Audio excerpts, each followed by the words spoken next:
Hey, welcome to the best of everything. This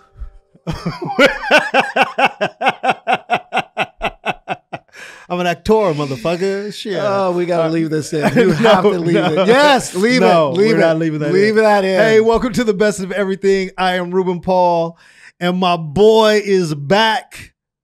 The one and only, my Portuguese brother. Stop, Epa. Is back, man. We missed you last week, man. I missed dude. I want and Michael's offended. He was actually offended that you didn't show up. I'm man. so bothered. He's like, how's Johnny not going to show up when I'm here? I'm like, Dude. Hey, Mike, I don't know. Maybe it's too much blackness in the room. I don't know, man. Well, it gets balanced out with Chris, but dude, that's I wanted. What does that? What does that mean? I guess because it would be 2 and 2. It'd be 2 and 2. Okay, but he's Mexican.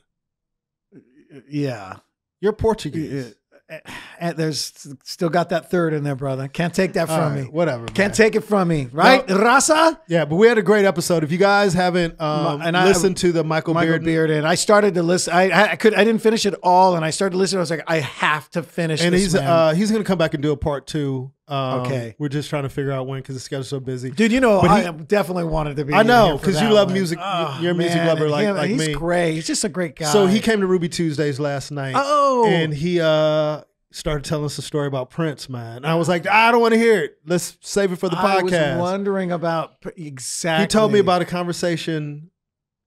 Two separate conversations. The conversation that he had with Prince and a conversation that he had with Michael Jackson. One talking about the other. Oh. Dude. Oh man, yeah, man. We gotta have just for but that. Shout alone. out Michael Bearden. Thank you for doing the show. I mean, we've had a lot of great guests on the show, man. But it's good to have you back. Yeah, man. it's good to be back. I was laughing earlier. I hope they just keep that. We can keep that part in the beginning. No, you're just doing that just so he can keep that part. Well, in. You're not slick, dude. No, that's I know how the behind the scenes stuff goes. That's not why. What I'm saying is, I was just laughing when we started because. You and I were in discussion about some other things, and, and we were just like, and then he got irritated with something I was telling him the story about this comic, and then Ruben was like, "Oh, now you got me all ticked off." And Ruben literally puts his hand on he's like this, and all of a sudden he realized we were going to start, and he's all, "Hey, welcome to," just like they said Rodney Dangerfield was that way on sets. Oh, really? Rodney was one of my friend was doing catering on, I think it was Ladybugs. Remember Ladybugs, the soccer? Yeah. Oh, wow. Yeah, I remember that. See, he would be like, he'd be, and he would do that at the Laugh Factory too. He'd come in there, man. He'd smoke. Yeah. He wouldn't say anything. And he'd just be like, oh, and then they get him all makeup ready. And then he'd put his cigarette out and they're like, all right, hold that sound. And then action and boom, Rodney. Hey, I got to say, but that's, to be honest, it's like, that's one thing about being a performer. Like the audience doesn't care what we're going through, what we've been through. When they buy a ticket or when they show up, they don't want to, you know what I mean? It's like they want to be entertained. Yeah. So even if you're not feeling well or not in a good mood, it's like performing sick. I know you've performed sick before. I performed sick before. And I've been on this, in the green room, flu symptoms. Out, and then they call your name and you're like, boom. People are like, man, I didn't have any idea you were sick. Yeah. But also too, sometimes though, it can work when we. I know I've gone up before if I'm not feeling well, depending on if it's sickness or hangover. But when you address, sometimes when you tell them like, man, I'm not feeling, I'm going to try to do this as best I can, or whatever. But definitely, sometimes if we're having comics, we're fortunate in this aspect that I feel like people from. The other performing arts like theater and maybe some type of ballet or dance or whatever. They have to stick to what they're doing. We get to at least go up going, let me tell you what happened today, man. Let me tell you who ticked me off today. And sometimes it ends up working and killing because people know exactly, they can relate to a frustrating day, everything going wrong. Yeah. I mean, how about we've done that driving to Long Beach. Oh, man. I go, man, you know how long it took me to get here, guys? I got behind this dude, then this person, you know what I mean? And everybody, and it works. Comics are fortunate that way. Well, you can expose some of the things that you're going through. But then sometimes it doesn't work. Sometimes. I've seen some Well, I know for me, and I actually wrote a bit about this, and I've been trying to do this for years. It's just so hard. It's just, it's about dealing with death and stuff like that. Yeah. And a lot of times when you're doing a comedy show and you bring up death, it just changes the mood of the room. Yeah. But the irony of it is everybody deals with death. And I just don't want to do it on a superficial level of going, you know, just the basic, like, you ever been to a black funeral? Like, I want to talk about that, like the emotions that you go through when you deal with loss. And I think I wrote some funny stuff about it. But the sickness part, I remember I was, I want to say I was in Arizona at the House of Comedy, which I'll be going back there in August, second week of August. Oh, it's coming up. It's coming up, yeah. So I'll plug that at the end of the show, but I'll be at the House of Comedy in Is it still, is it Wednesday through Sunday, right? It's Wednesday through Saturday. So I think it's like the 14th. Let me pull that's nice. It's the it's great to get out on a high on a Saturday night. Yes, it is. It's the 14th through the 17th.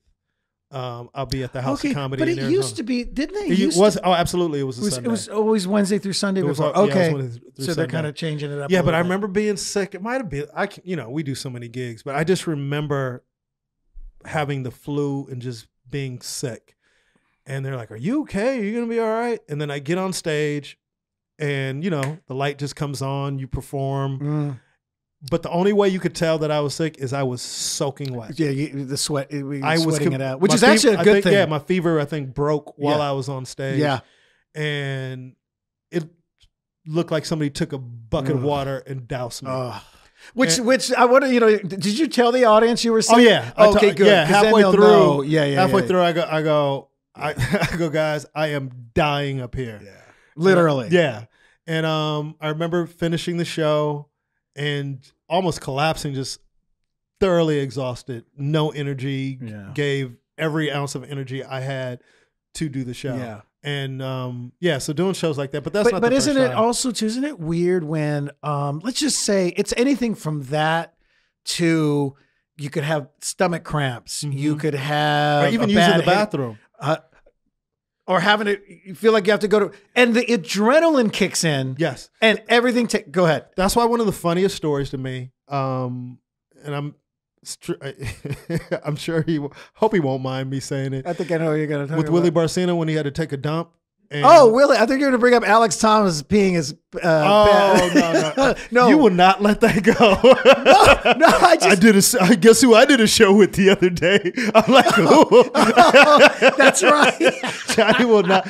That's a great story. Listen to the Alex Thomas interview. No, but I guess he was headlining somewhere and he had to use the bathroom and he called the feature back on stage to go use the bathroom. And I thought that was hilarious. That's weird that the adrenaline and everything just didn't.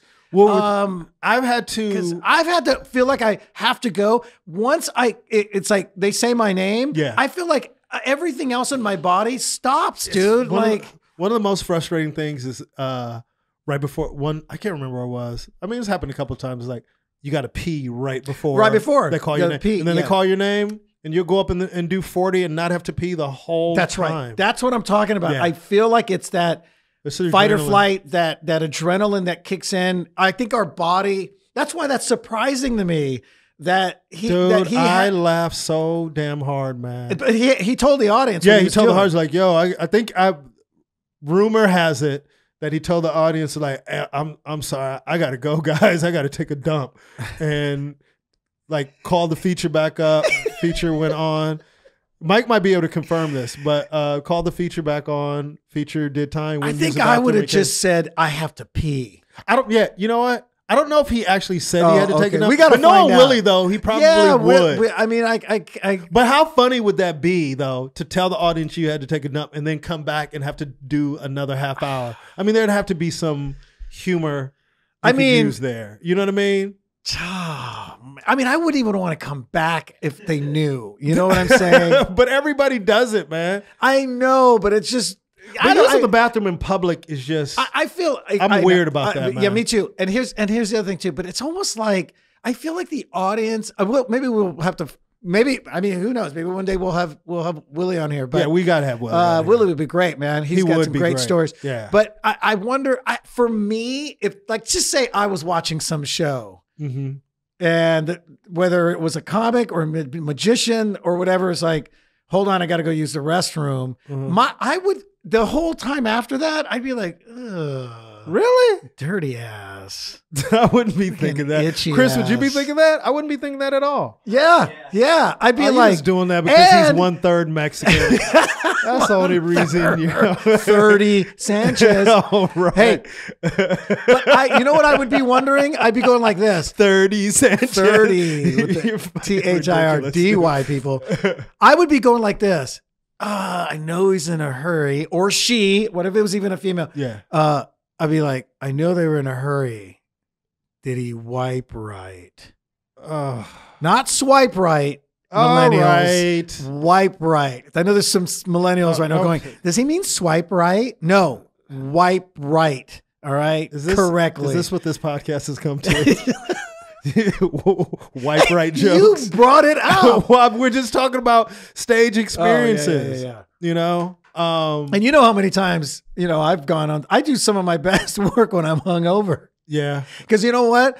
I'm hurting so badly that I just want to get through it. Yeah. And then something, it's like, it's the weirdest thing. Well, sometimes not that I want to do that a lot. It depends on the pacing of my show. Like if I come out like gangbusters, like from the beginning, I'm like boom, boom, boom. Sometimes halfway through, I'll stop and I'll just tell the audience, I'm tired. You know what I mean? Yeah. Especially when you're doing like certain bits that take a lot of energy. I don't do that many of those as I used to. Like that astronaut bit used to wear me out some nights, man. Dude, especially, I know what you're talking about. Yeah. Especially Johnny. If you go and look at old Johnny Sanchez, it's like watching a pinball machine perform. It was a pinball. Yeah. Ping, bong, ding, ding. You're always moving, dude. And now watching you still move, but you move in a little circle.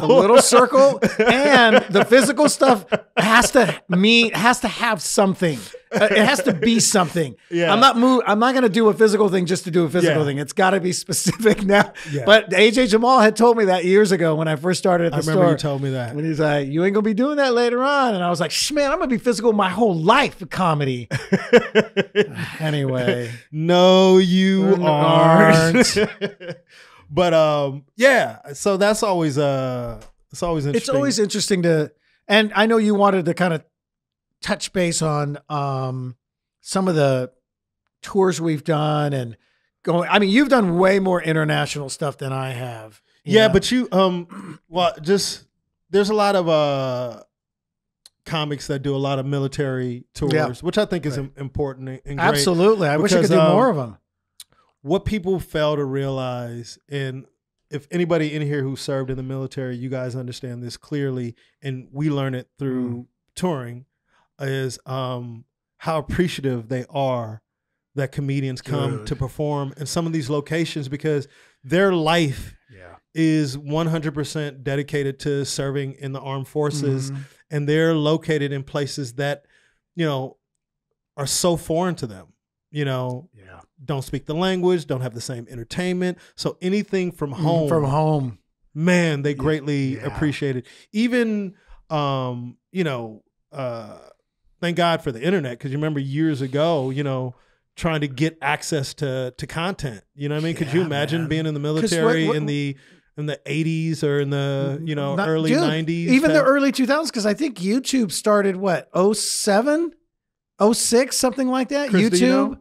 Damn, it seems like YouTube was around longer than that. I don't think so, dude, because I remember when I had gotten off of Mad TV, when they finished up in 09, YouTube was already now in it striding. Like that's when everybody 2005. See? Wow. I said 7 or 6. Yeah, 2005, people. Damn. YouTube's only been around for 14 years. And it's such a staple in our culture now. Yep. And now it's YouTube TV. Yeah, and it's global, and I think it's dope. Now they consume a lot of, even people abroad, but even Americans now, they have the ability to consume our content no matter where they are in the world. And speaking of that, shout out to Wan Chai Chris, who's over in Vietnam.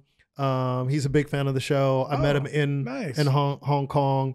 He lived in an area called Wan Chai, so we call him Wan Chai Chris, aka Sneaky G's. Sneaky Jesus is his DJ name. Sneaky Jesus. Chris is a one of a kind dude, man. But he's the type of connect. Sneaky Jesus is just funny. I don't even know. Like, Jesus so sneaky. Like, I'm coming back. But he's a great dude, and he's like, whenever you travel, even if you're traveling domestically in the U.S., but one thing, especially internationally, it's good to have a local connect that can help you navigate through. He speaks the language. This white boy. White dude. White dude speaks Cantonese, knows all the spots, like, yo, man, I want to get some sneakers. I got you. I know where to take you. Wow. We'll go on an adventure, and then you end up at some store with all like the Nikes and the Adidas for the prices. And then he'll tell you, goes, no, dude, those are bootlegs. Those are fakes. These are like, it's so cool to have people in different countries. Like I got, I have friends in South Africa, Chris in Asia. And then don't you have another, who's the guy in China that speaks full Mandarin? Turner. Okay. Yeah, Turner, who I talk about in my one of my bits. In one of your bits, Turner's actually in New York now. Oh, okay, so he's no longer... He's no longer there, but I still have Andy, who's still over there in China. And what's the guy's name? What's the guy's nickname in Vietnam? Wan Chai Chris. A.K.A. Sneaky G's. Whisper out to Wan Chai Chris from Juan Chai Sanchez. Oh, Jesus. Really? But anyway, but one thing that you get from traveling internationally now as opposed to years ago is people are familiar. Like they'll ask you, do you know certain people? And go, hey, how do you know that? Well, I heard them on the Joe Rogan podcast, or I heard them on this, or, I saw them on YouTube. And a lot of international comedians steal from YouTube now because, they can watch stand up and they're insulated in their environment wherever they are. And I remember being in Singapore and there was this comic murdering, I'm listening. He had an accent. I'm going, wait, dude, that's Jerry Seinfeld. And he's killing. But the audience had no idea. Like they didn't know. But what he was performing where? He was doing stand up at a club in Singapore. In Singapore. In Singapore. He was on stage and he was killing. And I'm listening and going, when somebody's killing, you kind of want to go, what's going on? Yeah. Then I was hearing, I was like, man, this sounds familiar. And then he kept going and going. I was like, oh, this is Jerry Seinfeld. So you were there? Or I was there. Oh, you were there. I was there in the room. Because we were on YouTube. So I was thinking, I was there. We were talking about YouTube. And it kind of, brought it to, a reality of, oh shit, they have access to all our stuff now. So what's to take somebody who's performing in Bangladesh to do one of your bits? No one will have any idea. How would they know? Right. You know what I mean? Right. So, that's so interesting. And I'm not trying to say all international comedians steal. I'm not saying that at all. No. Right. Shit, people still here in LA. Yeah. Right after they see you perform, they all of a sudden have a bit just like yours. But go ahead. Well, that's just great. What year was that? This was, what'd you say? All right, we're in 2019. This is probably 2016, 15. Oh, this is like recent. This is recent. That's what I'm saying. When you travel internationally, it's like they have access to all our stuff. That's why there's more of a shorthand. Like people go, well, how does your material work internationally? Like one, I talk about my life mostly, my own personal experiences. And it's funny, and me and you talked about this on the phone before. I'll do a lot of stuff about being from LA. And to people sometimes in the United States, they feel like it's a local joke, but it's not. No. I do it everywhere. Yeah. I do it in Texas. I'll do it in New York. I'll do it in Chicago. I'll do it in China. Yeah. I'll do it in Singapore because that's where I'm from, and I know I'm a good enough comic where I know how to present. Yeah, and sometimes same thing for me too. If I'm explaining certain areas, and then I run into whether I was just like something on the Persian guy I ran into, or the Armenian dude or whatever. They don't have these people out there, so I just explain a little bit more. That's it. Because one guy asked me that. Some dude came up to me. We did some benefit show in LA.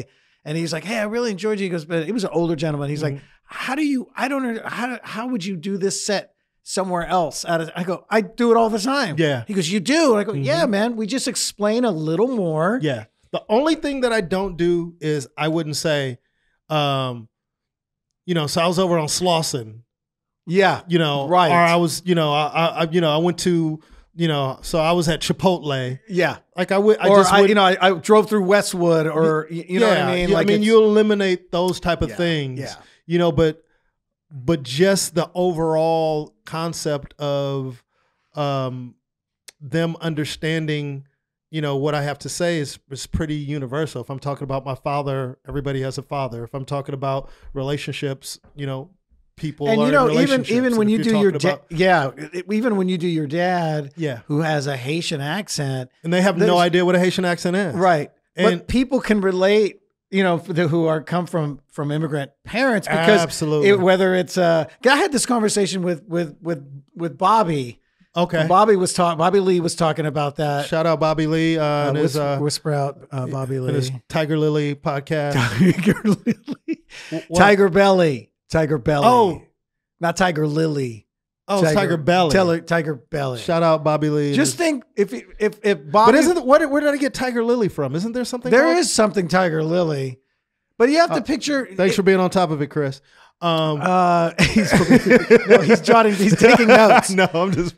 So we got to have Chris on camera one day. Think of it like this: if Bobby was a tiger, he'd be really lazy and have a big belly. Okay. That's one, right? He'd just be like that. Tiger Belly. But where did I get Tiger Lily from? There is a Tiger. Oh, it's a Woody Allen movie. That's what it is. Why do I keep saying Tiger? Tiger Belly, which is a great podcast, man. And you just did it.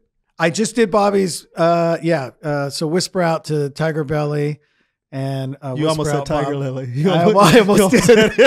Whisper Out, but now you're gonna get that in my head, Bobby Lee. But the funny thing that for those that didn't listen, the thing was, Bobby comes from immigrant parents, and he goes, sometimes his dad would go, hey, Bobby, get me onju. It's interesting. Another comic was doing that exact. Well, that's another conversation. But go ahead. What? That Bobby Lee accent, another comic, I think, borrowed it. You mean, we didn't say steal, we just said borrowed without asking. Yes. Borrowed, okay. Yeah. But he said his dad would go, hey, Bobby, onju. What? And that onju. What does that mean? That's orange juice. Oh, okay. So Bobby brought up. My father said orange juice. So there you go. Like Bobby, I thought that was interesting. Bobby's like, for people with that have immigrant parents, you have to know 3 languages: English, the language that they're raised on, that whatever and the shit that they put together. Combinations of the combination. Absolutely. So he would, so I don't know. Your dad would say what? Orange juice. Oh, so he was close. Yeah, he was pretty close. Yeah. Oh, what was the one that he always said backwards? King Burger. King Burger instead of Burger. Like, Dad, can I go to Burger? Oh, you want to go to King Burger? Oh, God, Dad. No, your mother cook. You eat at home. I'm not taking you to King Burger. You think I'm rich? You think I'm rich? No, Dad, I don't think you're rich. Burger rich. I love it. Like Burger King. I'm getting annoyed just thinking about it. It was my father's birthday yesterday. What? Yeah, man. Happy belated heavenly birthday to your Thank dad. you, man. He would have been, how old would he have been? Oh. Do you remember what year he was born? I'd have to do the math. I don't know. You know your what's weird, parents Johnny? Are close to my parents in age. Yeah. My father passed when he was, my father died actually the day before his birthday. Oh. Jeez. Yeah. So the anniversary of the accident was 2 days. July 29th. July 29th. His birthday, July 30th. July 30th. And then my mom passed away the day after her birthday. My mom's birthday is August 15th, and she passed away on the 16th. How crazy is that? Oh. Weeks apart. Interesting. Wow. So how old was your dad on July 29th? What year was it? I can do the math. What year was it that he passed? I'm trying to think how old he was. I think. Well, if you give me the year, then we can figure it out With his age, I'm sure I have my father's information. Oh wait, no, I need his birthday. You need his birthday. I need his birth. Yeah, I thought you said I remember. What year was your dad born in? 35. I think my dad was about your. And no, I know we talked about this because I know they were close. My mom was born in 36. Because my mom was younger, right? Yeah, my mom was younger, 5 years younger. Yeah. But you gotta understand, man. People always think it's weird when they ask me questions about my family, but like when you come from the environment that they came from, first of all, my parents didn't like to talk about anything. Right. You know what I mean? Like anything is why? Mm-hmm. Why you want to know? Yeah. I'm like, because all the other kids know about their families and their parents. Yeah. You know what I mean? Yeah. And there was just a lot of information that they didn't know. Then later on, I found out that they were both orphans. So who knows what got mixed up? And I see. You know, you're talking about a very impoverished country. Mm-hmm. You know how my parents actually grew up. So there's just a lot. There's a lot of blanks that I want to get filled in, and I'm going to go to Haiti later on this year because there's a school that I help support called the Bati School that a friend of mine, Haitian guy out of Boston, he built this school. Okay. And they supply uniforms, books, backpacks.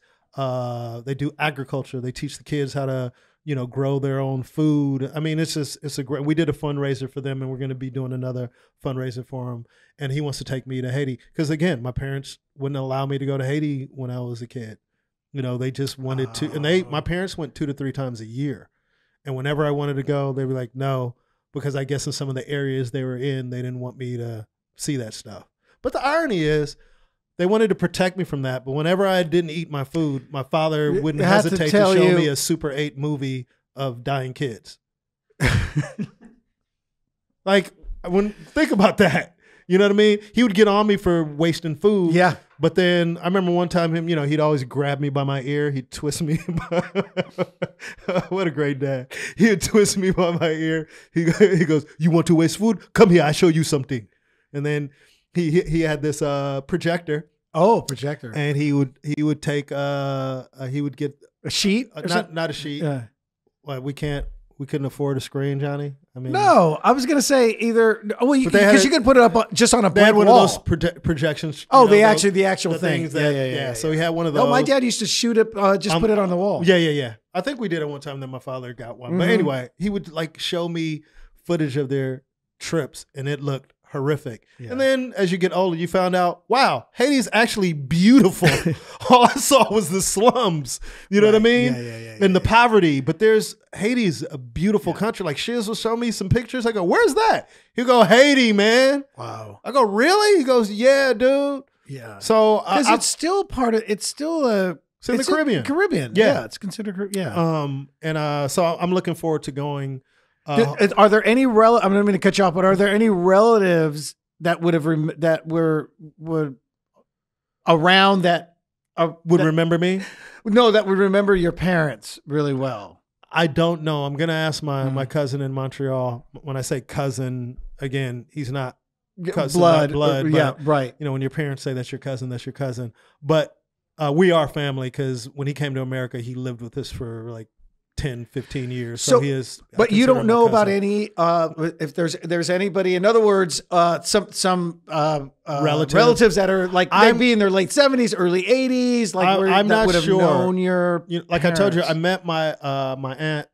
Well, the first time I met her was at my dad's funeral, but I actually spent time with her when I went to Montreal to do the festival for the first time and learned so much. It was I show up, I get to Montreal. My cousin Ramses picks me up, takes me to my aunt's house, and my aunt and uncle were both at the house. One of my uncles was living with her in Montreal. So it was just like a burst of emotion to go basically most of your life without much family. Yeah. And I'd heard his name was Biotis was his name. And I just had heard his name over the years. My mom would bring him up and like, oh, you don't know your uncle? And I'm like, nah, but you'd hear all these stories. And to actually put a face to these people that I've heard about for years. And then my aunt looks exactly like my dad. Like and my dad with the wig. That's his sister. His sister and his brother. Oh, sister and brother. Sister and brother. My aunt and okay. uncle. I met my aunt and uncle at the same time. Oh, dang. Well, like I said, I met her at the funeral, but actually spent time with her, and then met my uncle, one of my uncles, for the first time. And she would go back and forth to Haiti. So I'm assuming, and I'm going to find out before I go to see if I can track down any family. It's kind of dormant on my mom's side. I know my mom had a sister who lived with us for a while. And I know there's some family in Florida somewhere, but I just don't know who's left in Haiti. I know some passed during the earthquake. Right. So it's kind of like a mishmash. So shit, you're doing ancestry.com. I'd need to just find living relatives. I know, and I was going to bring that up, but it would require some of them to have done it. That's the only way you would find them and connect. If some of them, because I'm seeing some names of some cousins that would be my grandmother's side of the family. See, the majority of my cousins are the Sanchez's. We're still, but the Andrades, which was my grandmother's maiden name. There's a whole, and I see these cousins do first cousins, something Andrade, and my dad's like, oh, that's Carlos. I wonder if he's my Uncle Charlie. He had an Uncle Carlos, but they called him Charlie, Uncle Charlie. And he's like, I wonder if that's my Uncle Charlie's son. They're not in contact. Yeah, dude. So, but they have to do it in order to, you know what I mean? Again, I'm not knowledgeable enough to know what their lifestyle is. Because, in Haiti, a lot of times either you're pretty well off or you're extremely poor. It's sort of kind of one or the other. One or the other. The middle, I believe there's a middle class there, but it's probably so minute, Yeah. But so I don't know. I don't know if that's something they would have done, or I don't know enough about the culture. They could be more advanced than I even know, because obviously I'm ignorant when it comes to how they're actually living based on my experiences through my parents and then what the media shows. This is like the first time I went to Africa. You're expecting to see a lion go by baggage claim. And you're just like, I just seen a Range Rover go by. I just seen a Ferrari go by. I just seen wait a minute. You know what I mean? Dude, that's like they try to make you think it's like even in Mexico, they want everybody to think like everybody in Mexico is yeah. Can I have some agua, please? Can I have some agua? They would never say that. Can I have some agua? And we say agua, by the Mexicans say agua. Okay. You're Portuguese. So I can't believe you. Chris, how do you say agua? Oh, Jesus. How do you say it? Sounds like a surfer dude. Dude. Yeah. Huh? Well, I think you say agua. Yeah, I always say agua.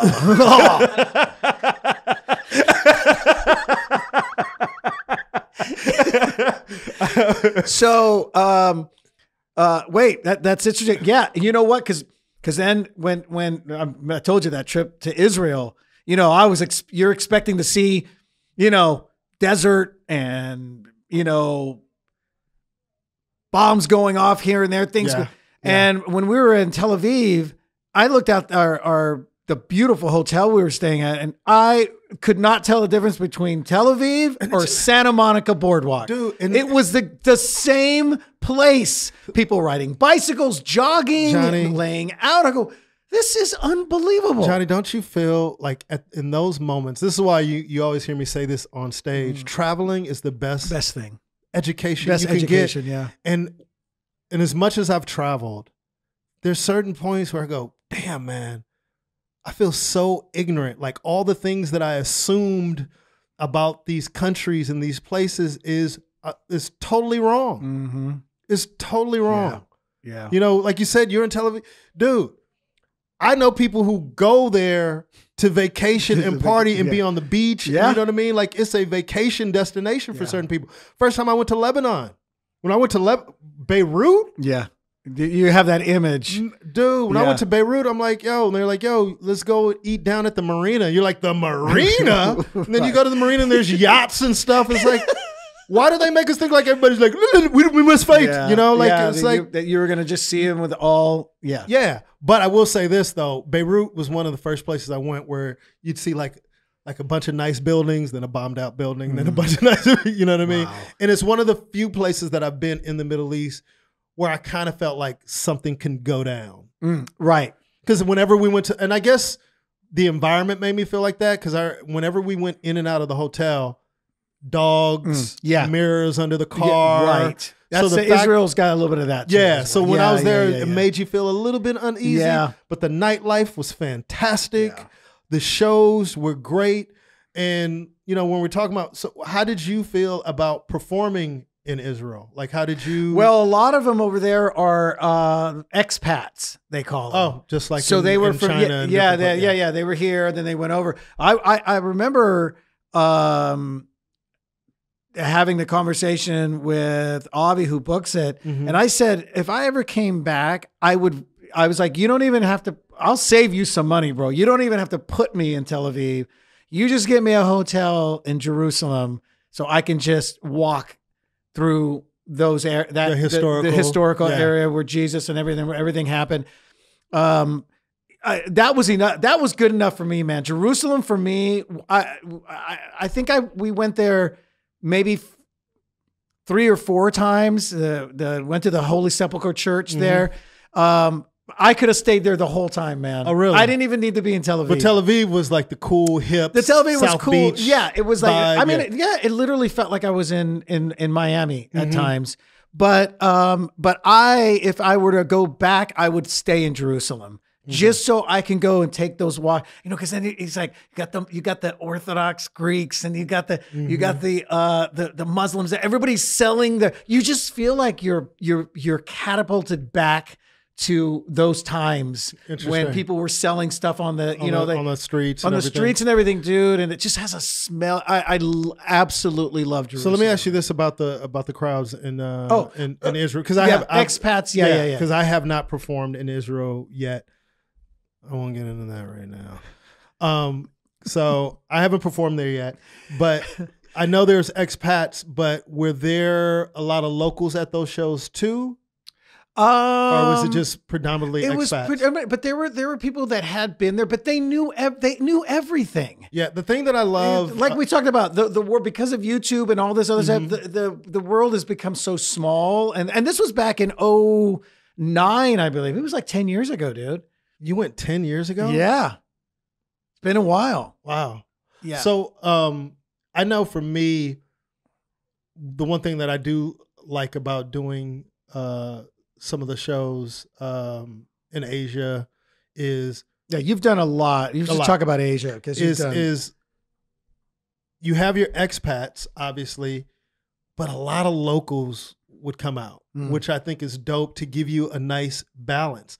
And I always say, when you travel abroad and you're doing a military gig is different than doing a gig for the people who live in that particular country. So yeah, if I go to Korea and I'm doing military bases in Korea, I might as well be performing in San Diego or Texas or El Paso or Arizona, wherever there's a military base, because you're performing for Americans. Yeah.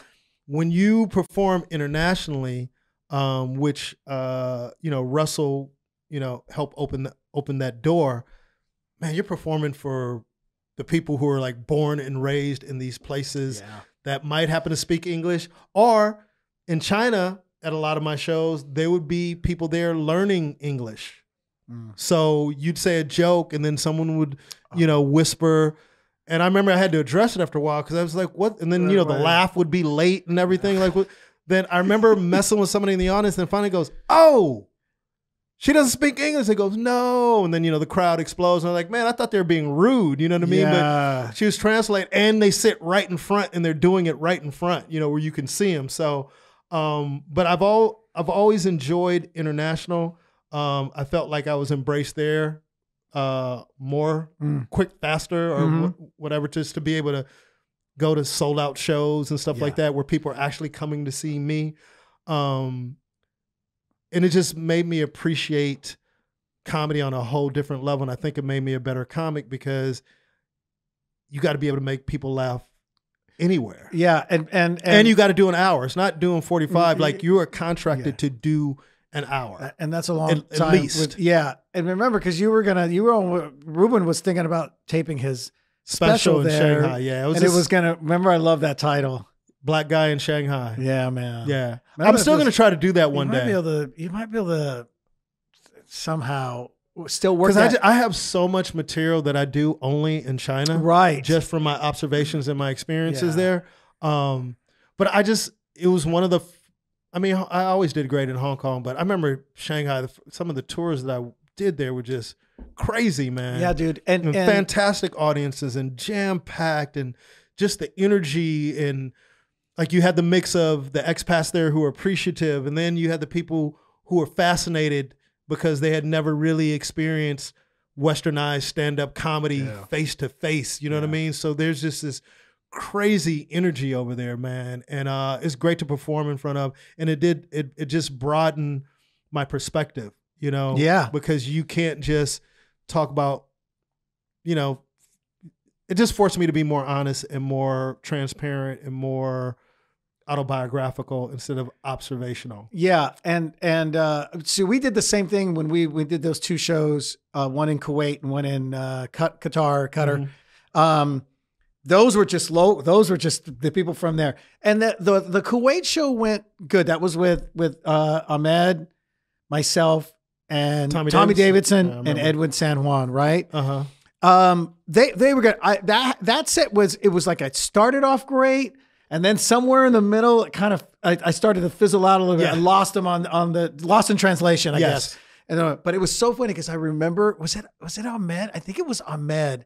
Ahmed brought up something about Game of Thrones, and the place erupted. Really? And even he went, "Whoa, we got Game of Thrones fans here," and they're, you know what I mean? Yeah. So, and then, because in your mind, you just think, oh, they don't know about Game of Thrones. Yeah. I mean, it shocked him too. But the next day, so we did the Kuwait, and then we got the Qatar. And that show was at a water park. Wow. Yeah. And I thought we were going to the Air Force Base because it was right next to the U.S. Air Force Base. Oh, wow. So I was like, oh, we're going to, and then he's like, no, we're going to this. It's a water park right near there. So we go there. It's people on the little log rides, and there's water and there's whatever. And we were basically performing where there would be a puppet show at an amusement park. Yeah. And just people scattered sitting around. Dude, let me tell you. And I'll put I'm not even going to say that anybody's was worse. Ahmed and I had two really, really rough sets. Okay. And I mean, AKA bomb. Oh my gosh. It was, and the thing was, he went out because he was hosting, and I noticed I was in the wings because it was going to be him. They're going to put Edwin last because Edwin, luckily, he had a lot of Filipino material, and that they can relate to Filipinos, right? And so, there's a lot of Filipinos. Yeah, dude. Oh, so he must have been murdering. He was killing. He was closing, dude, because he had all that. You know what I mean? But I remember Ahmed when he was like, "Hey guys," he's doing stuff, and it's and he kept turning back. He kept turning back to me, and going, "Hey, yo, dude, yo, my man, what else should I throw out of him?" And I was like, "I don't know. Like, I don't. That's how rough it was." But what's weird? When you're standing back and you're kind of going, and I'm looking at the people going, yeah, there was a language barrier too, but I was like, I don't think it's that bad. Like, I feel like he just needs to commit, and they'll still jump on board a little more.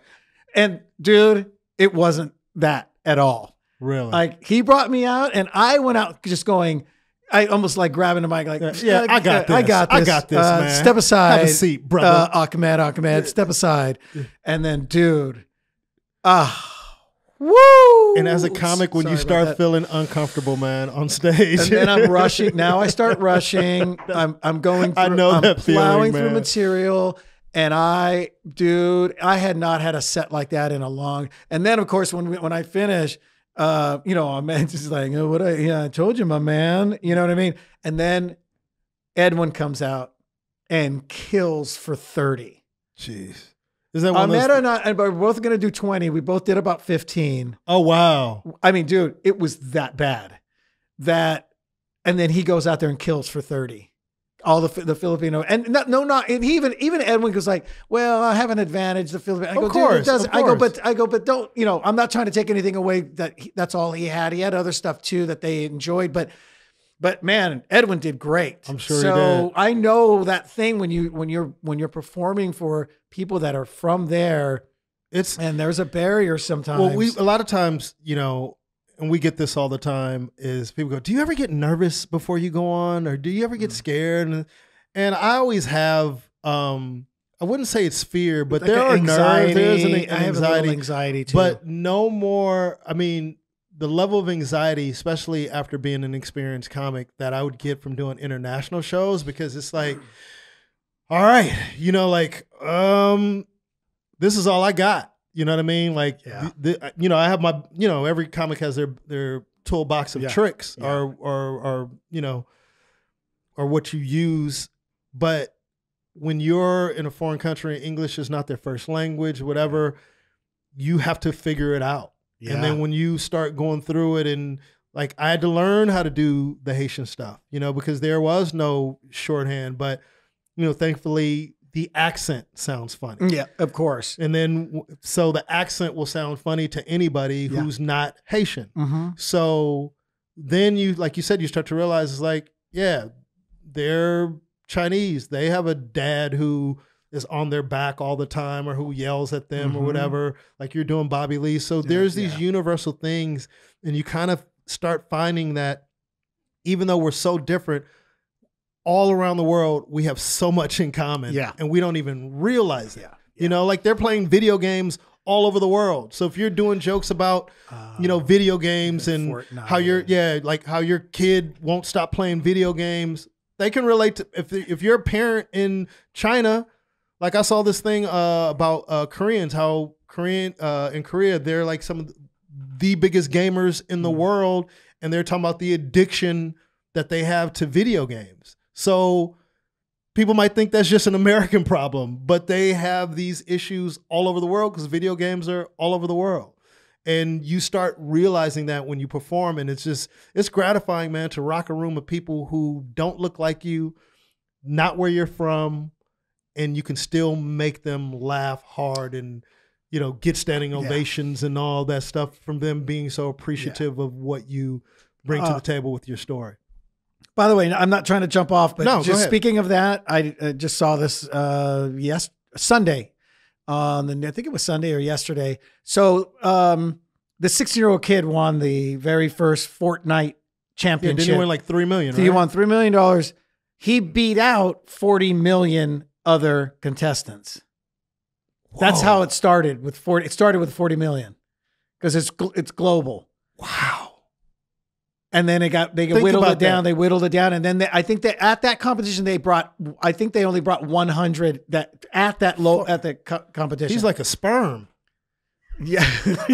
Jeez, this dude, 40 million, and he's number one.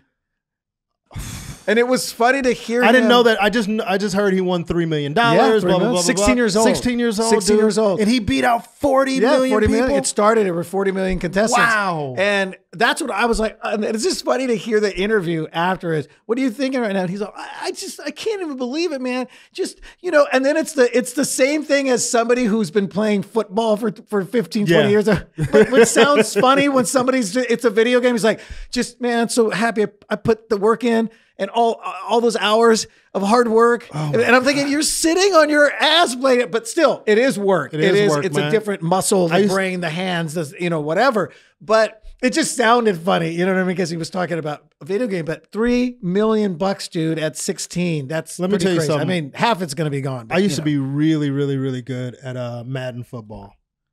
And when I look back, I spent so many hours playing that game.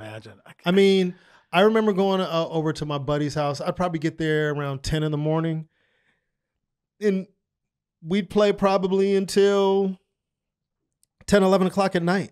Oh, and we'd take like Bobby. Bobby said he'd spend half a day. Yeah, we'd take breaks, we'd go get something to eat, but minor breaks. Like while we would go get something to eat, people would still be playing. Mm-hmm. And then I would leave there and I would go home and practice.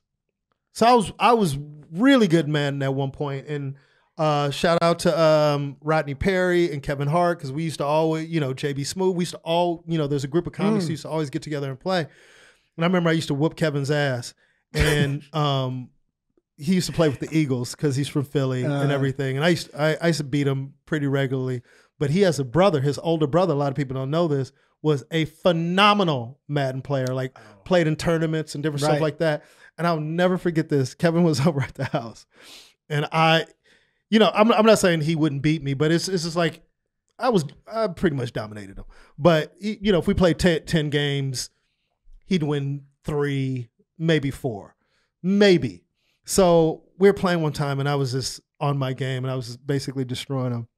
And he was like, all right, you son of a bitch. He would pick up the phone and he'd call his brother and he'd be playing with the phone like to his ear with the controller in his hand. And whatever his brother was telling him on the other line started working. And that just shows you the amount of time that if you spend so much, I guess anything that you spend your time doing, you're going to get good at, and his brother was a beast. I'm like, damn, he's giving him, tips over the phone. And it's where, imagine if I was playing his brother face to face, I think his brother had, been runner up or something or whatever. But I remember entering a Madden tournament at Glendale Galleria.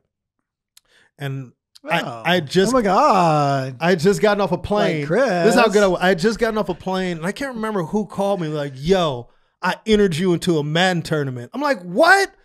Dude, you know how you get home on a Sunday? It's like, I just finished a gig. I just wanted to go home and shower. He's like, nah, I entered you into the Madden tournament. We got to go to Glendale. I remember going to Glendale. I made it all the way to the semifinals and I lost on the Glendale Gallery. The gallery. Oh, I thought you meant the Sherman Oaks. That's the Valley one. That's the one that. Glendale Galleria, Glendale. man. Okay. And they had, you show up and they had all these kiosks set up in the middle of the mall, and there was people from everywhere. And one thing that I used to pride myself in Madden is, because I was so arrogant, I used to choose like the worst team. Like say, like most people who aren't that good, they'll choose like the best team. Like, I'm going to use the Patriots. Yeah. And I go, you know what? You're going to be the Browns. I'm going to use the Browns and whoop your ass with the Browns to show you how much better I am than you. So at that time I was using the Chargers.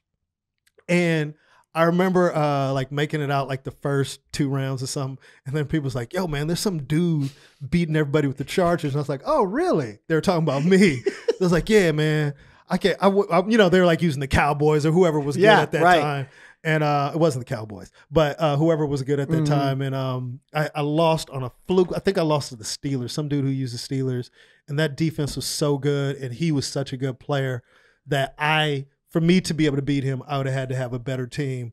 But yeah, he blocked my field goal and scooped and scored it, and that's how I lost the damn game. Wow. Yeah, because I would drain the clock. If I knew if somebody was really good, I could run the ball. I was excellent running the ball. And I was like, yo, I'm going to kick a field goal and win this damn game. And I drained the clock. This motherfucker blocked it, scoop and scored. Game over. I wanted to break that fucking. I'm getting mad now thinking about it. I never got into those home. I mean, I did. I mean, unless they have a tournament with Galaga and Tempest and Centipede and all these, they have old school Pac-Man. Ones. Yeah, I wasn't. Here's what's weird, man. I got into Pac-Man because it was when it first came out. It was everybody was doing it, of course. But I did Miss Pac-Man and I stayed away from the Pac-Mans after a while. Galaga, dude. And I knew there was a little glitch in Galaga that you can use. And I remember turning over the game, and it's cheating when you really think about it. But I can't remember because this was obviously when I was a kid. But in Galaga, on some particular screen, once you get it down to like the last alien or something, oh right, they'll keep shooting at you, and after a while, if you just keep dodging it, they'll stop shooting for the rest of the game. For the rest of the game, so they just come down without shooting? Come down, and you're just destroying them. And then that's like, so sometimes when you go, I wonder what stage that is. I can't remember, dude. But it would take you a while. Like literally, you'd have to dodge bullets. You'd have to dodge whatever for like maybe 10, 15 minutes, and then it would just stop shooting. So it took a while. It took a while. Then after they stopped shooting, because you'd show up to like the arcade and you'd see a high score and like, how in the hell? Yeah. So we used to have this kid that I grew up with, we used to call him Video Man. He used to have a sweatshirt that said Video Man on it. He would show up and play for money and beat everybody at damn near. I don't know if this dude went to school, how his parents let him do it, but he was fantastic. And he knew every glitch on every game. Yeah. You know? I wonder if he was somebody that, because I know that they started coming out with these books. They have books now. I don't know if they had them back then. Well, they definitely had the Pac-Man book. Oh, really? Was there a glitch on Pac-Man? It was a how to beat Pac-Man, how to get all the way to the end. So I would imagine by that there may have been some other books and stuff on some of these. What was his main game? Was it Galaga or was it? I can't remember. You know what's funny? He was good at so many. James Ponce took me to this. It's downtown. There's a place that has arcade games. They have old ones. Is that the place that I told you my friend Luna DJs? I don't think that. I don't 80. It's called 80 something downtown. It's a great place though. It's a bar and an arcade. Yeah, it's dope. I don't think it's that one. It's another one. Okay. It's because it's not really.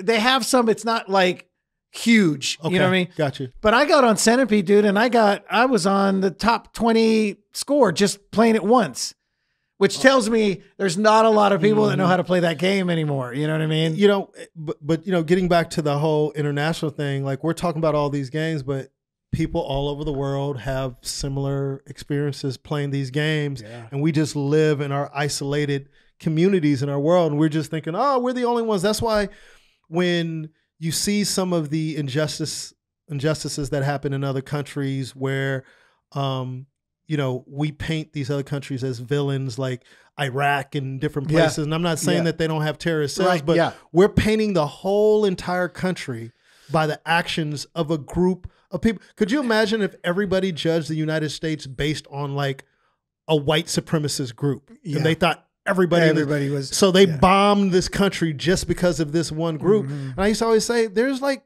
kids that want to play soccer tomorrow. And they're playing video games that are getting bombed and that are 100% innocent. They haven't done anything wrong. Neither have their parents and their family. Like, it's not a country filled with terrorists. But unfortunately, you know, it's life. It is what it is, but it's like you gotta. It's just sad when you travel and you realize like all these things that you thought you knew or things that you believed, and you realize like, oh wow. You know, that happened to me. That same thing. This was years back. This is like 1999 when I went to the Just for Laughs festival. And I did the New Faces. The whole time I was a little nervous because I kept thinking I'm going to be the only brown dude there because all my images of Canada and Canadians were the mounted police and really hey, way to go, Hoser. Way to go, we. Like all these dudes, even the McKenzie brothers from Saturday Night SCTV and all that. So I remember thinking to myself, I was like, oh man, am I going to be like then I get land in Montreal. And first of all, I had no idea there were Indians all over the place. You know, Asia Indians. And and then I just remember going, holy, there's more people that look like me. Then you probably start thinking, I'm going to destroy. I mean, it changed my whole, but I was just picturing it being, you know, cold and all whites and pale. So, you know, we're going to have Russell on the show. But I remember when he took me to the Middle East and our first show was in Muscat. It's I think it's spelled MUSCAT. I've seen that before. It's not too far from you know, Dubai. And it was the first show. And there was this, we were playing some huge amphitheater, probably, I don't know, 10,000 people there. And it felt like it was like 120 degrees. And like I said, when you're performing, when something is new comedically, like you have so many questions, like what are they going to get me, or this and that. So I'm backstage and it was hot as hell, and I sweat a lot anyway. I'm going to perform, but it's extra hot, and my nerves are like just going. Yeah. The reason why my nerves were going is because DJ Spinbad, shout out DJ Spinbad out of New York, he was DJing, right?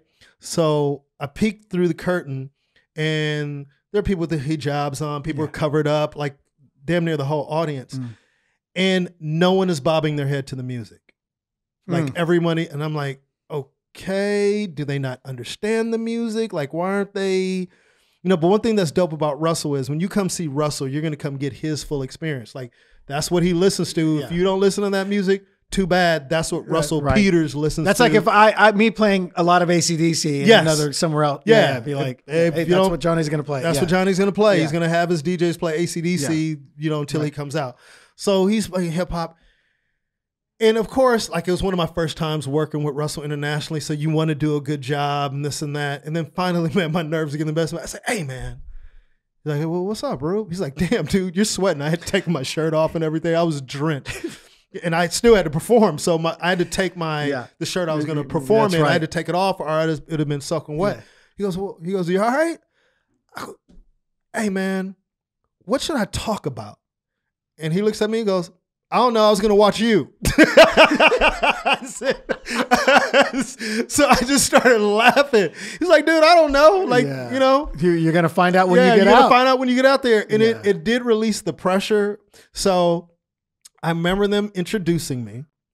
And then I walked out. And like I said, it was an amphitheater. It was outdoors. It was so hot, outdoors. Johnny. Yeah. It was so hot. And he cussed the music. I could, you know how you can hear your heartbeat? That's how hard my chest was pounding. Yeah. And I can't remember the first joke, but I remember saying, hey, whatever, give it up for DJ's Spinbad. And then I did my first joke, and there was like a 3-second pause, and then the place exploded. Like dying. Dude, like all the air came back to my body. I was like, all right, okay. Yeah. I'm going to be okay. I'm going to be fine. And did my set, had a good set. Russell came out and killed. But it's just, that was one of probably the first instance that I can remember clearly, like just so unsure about what was going to happen. And then kind of realizing in that moment, without even having conversations with any people, but just speaking the language of comedy to that audience, like, oh, wow. Man, I can make people laugh anywhere. Yeah. Yeah. And these weren't expats in that audience. Yeah, right. You know what I mean? And just to see them laughing and bending over and like the same reaction that you'd get performing, at any club in the US. Ice House or whatever. So that was the first thing that started to build my confidence. Cause for a comedian, confidence is 95, like it's what, almost 95, almost 100%. You got to believe in what you're saying. You have to, man. Otherwise. So when I remember coming back, that was like the first time, not the first time, but people coming to me like, yo, man, it's something different. Like you just seem more confident. It's like, I had to make people who English isn't their first language laugh hard. Yeah. Not just getting through a set, but just like going up there and killing and connecting. Of course you have your clunkers and that's how you learn. Like, sure. Oh, okay. All right, Ruben, they don't know this reference and take that out. And then, you go back to your hotel room and then you figure it out. Piecing it together. Yeah. And now, those first ones are always tough. Those first ones are tough, man. Even going to South Africa and all these other places and, just gives you a confidence. That's why I always, and I'm not performing to people who look like me. It's always an away game, when you're performing. So just to be able to make people laugh on that level is very gratifying. But, I would just say if you are interested in traveling internationally, just do the work, Yeah. There is work to be done. It's not like you just show up and you do whatever and then just hope that they get it. I just want to always put the best show on possible. Sure. So you kind of want to. And it's the other thing too, is it's not like you can just run out the back and get in your car and head home. You're stuck. You're stuck around everybody. That's a great point. There's gonna be a mingling after the show. So the pressure is even higher because you're going, oh, I gotta see. And you got and you can't bail early when you're the headliner. No, that's it. Yeah. It's like, oh, you're sitting there and you're like, yo, I got to do an hour. That's a long time. You know what I mean? Yeah. So, I mean, hey, 45 to an hour is a normal headlining set in the States. Yeah. So last story about being terrified before you go on to perform. First time I did Hong Kong, I got referred by a couple of people to go over there, and I finally went. Paul Agata was the one who was like, yo, man, you should go do Hong Kong. So I go do Hong Kong, and Jamie Gong, shout out Jamie Gong, who booked Takeout Comedy Club in Hong Kong for many years. He's like, yo, man, I heard so much about you, man. Yeah, man, you got to kill. I'm like, okay, cool. You know, he kept saying it, man. You know, this first show, the first show was Thursday at this spot called Champs. He said, man, you got to kill. You know, just Champs. Yeah, it was called like sports, like a sports kind of. Yeah, okay. He's like, you got to kill, man, because if you kill, then the other shows will sell out. And he goes, the other shows aren't doing that well, because that's how small it is. It's word of mouth. Word of mouth, yeah. So I think you arrive there on a Tuesday and you have one day off, and then the show Thursday. So every Tuesday, all day Tuesday and Wednesday, finally it's like, all right, dude, all right, I get it. I have to kill. I get it. But dude, I don't know what's gonna happen. Yeah. I'm gonna go. Trust me, dude. I'm gonna go and I'm gonna do my best. Right. Like, I'm gonna do my best. And I remember showing up to Champs, feeling nervous, and he doesn't really have filter. I don't know if it's an Asian thing but like, like in those countries, like sometimes they go, oh yeah, man, they say you suck. You're like, right. Like this, dude, you're supposed to filter that. Yeah. You know I know what you mean. You know what I mean? Like they don't sugarcoat anything. No. So he's like, man, you got to kill, man, or no one's going to come to your shows. And I had a really, really great set, and all my shows for the rest of the week were sold out the next morning. That's how quickly expats and everything communicate over there, because it's like, oh, you got to go see this guy. I saw this. You know what I mean? That's why one thing that I would say that is great about international travel, because there's expats that come from the U.S., Canada. For you guys who don't know what expats are, they're just basically people who left their country to go work in another country. So when you're performing in these other countries, you're performing for a true international audience, because you have Americans, you have the Irish, you have, the British, you have the South Africans, you have Australians, all in one audience. So the expats you're performing in front of aren't all American. Yeah, that's a part that I don't want to leave out. Yeah, you know that's what I mean? A little different. Yeah. You're not just because performing Israel they were all from the U.S. Oh, really? Yeah. So they were all people from. Yeah. So when you're in these places, they're from everywhere. So you have you just have a whole audience filled with English speaking people from whatever country. Yeah.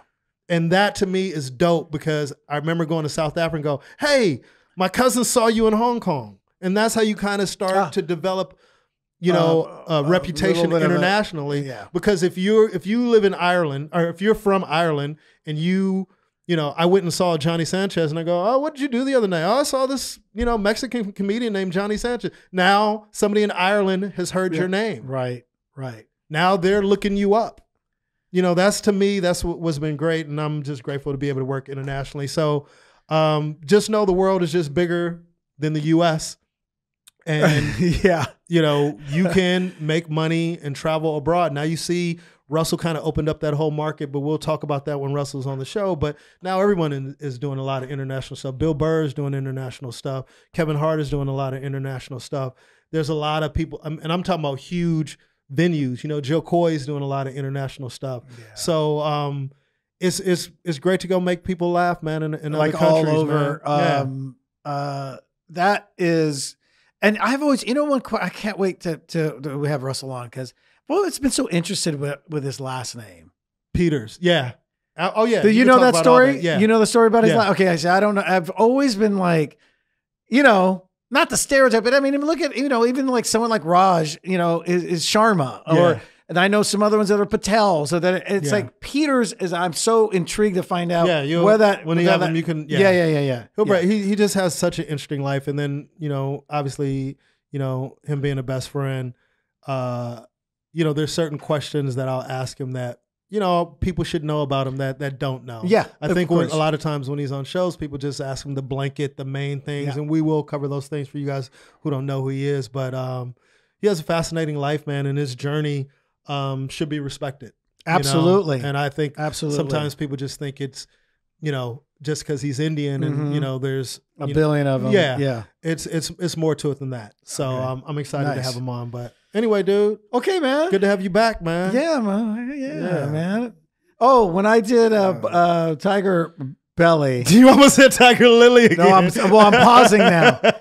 So I got a couple of whisper outs from one dude from Portugal, mainland Portugal. Okay. And the other dude from the Azores. I got whisper out Epa.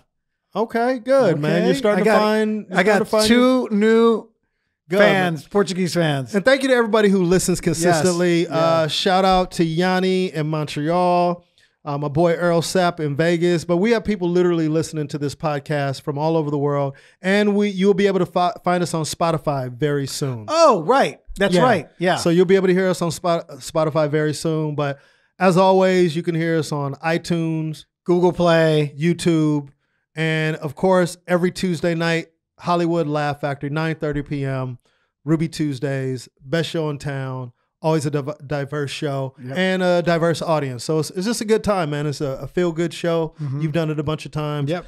And you're coming up on your 2-year anniversary, I think. Coming up on the 2-year anniversary pretty soon. So next we're going month or something. Yeah, we're going to put together a big show for that. Nice. But thank you for all your support. Share, tell a friend. This is the best of everything. Ruby motherfucking Tuesdays. This show is all about diversity and bringing everyone together.